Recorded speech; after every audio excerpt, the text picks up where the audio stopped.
There have been two state elections here in Germany on the weekend, and in both of them it looks like the AfD has scored just under a third of the results. So let me focus on Thuringia, the first one, which is in central Germany just to the north of Bavaria, about the map of Germany.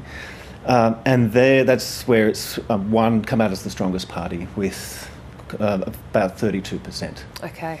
A couple of percent ahead of its nearest rival.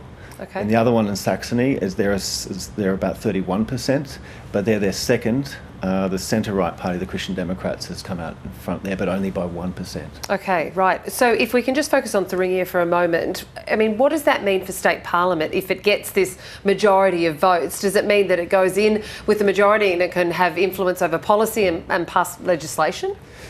No, so the strongest party, but with let's call it 33, just for argument's sake, it's a third. But with proportional representation, it's not a winner-take-all or preferential system the way we have in Australia. So that means they will actually only have a third of the votes in the parliament. So they're still a long way from getting a majority. And the other thing, I guess, in terms of forming a government and passing legislation in that state parliament, is certainly, I wouldn't expect the AfD to form government. There's a slight chance that they may be able to do so, but so far all of the other parties have said they would not form a coalition with the AfD or rely on their support. So they're likely to remain excluded from power, and maybe we should come back to the consequences of that if we've got time. But what it means is that then the rest of the party, the other two-thirds of the parliament, has to work together to form a government.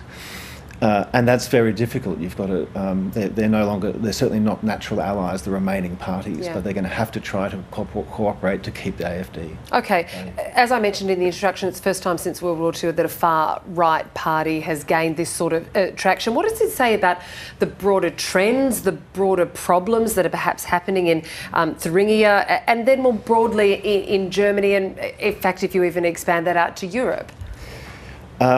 I think we do need to break it down into those different levels, because I don't think one should. Well, certainly when the far right does well in Germany, it's not the first time I've been called into the ABC studio to discuss that. People sit up and take notice, and there are always echoes of the past. And people's concerns, I think, are raised more than they perhaps would be in another country. It understandably attracts attention.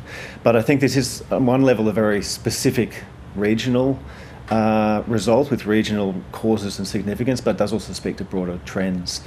The AfD did, 4 years ago in the last state election, they were the second largest party with 24%. So they've increased their vote by 9, but they haven't come from nowhere. So they've been a strong force there already, and they've improved on that, and it is certainly concerning.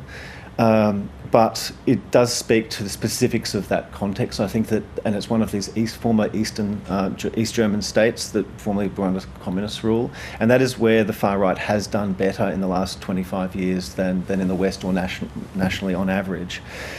So there are specific factors there. I also think we need to put it in context. Thuringia is a tiny state with a population of only 2 million people, of Germany's 84 million. Right? And Saxony, similarly, is twice the size, it's about 4 million, but still we're only talking about 6 million people, and of that the voters within those populations. So it's not as though Germany as a whole has suddenly lurched to the right.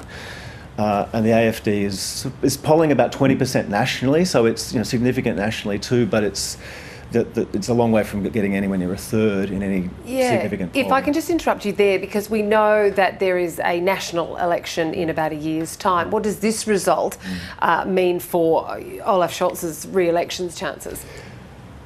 Again, I think the biggest significance is for the local politics, but that federal election is just over a year away. But I think it certainly indicates the unpopularity of Scholz and his parties. And at national level, there is a three-party coalition: Scholz's Social Democrats, the Greens, and the smaller Liberal Party, and they're not doing well, and these results show that very clearly. The Greens in Thuringia got less than 5%, so they won't be in the new parliament.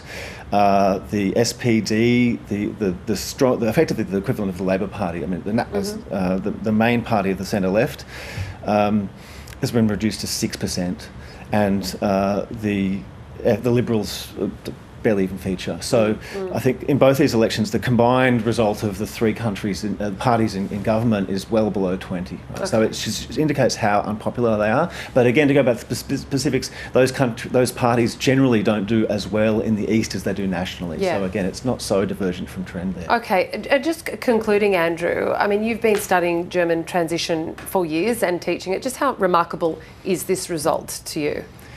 I think it's very significant. The AfD has managed, unlike it's not the first far-right party that's emerged in Germany since the Second World War. There were a couple of others, but they never managed to establish themselves and get re-elected.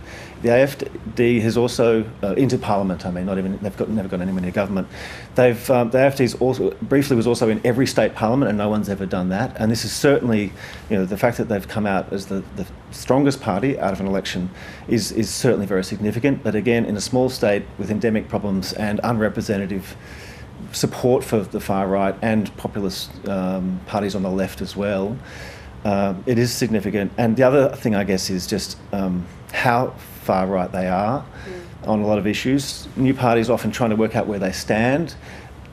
The right wing of this party has asserted itself and is effectively dominating it, to the extent that it's even too far right wing on some issues at least, for Marine Le Pen and her national rally in France. They were cooperating at European Parliament level, but earlier this year she said she didn't really want to have anything to do with them anymore. So that says something, I think.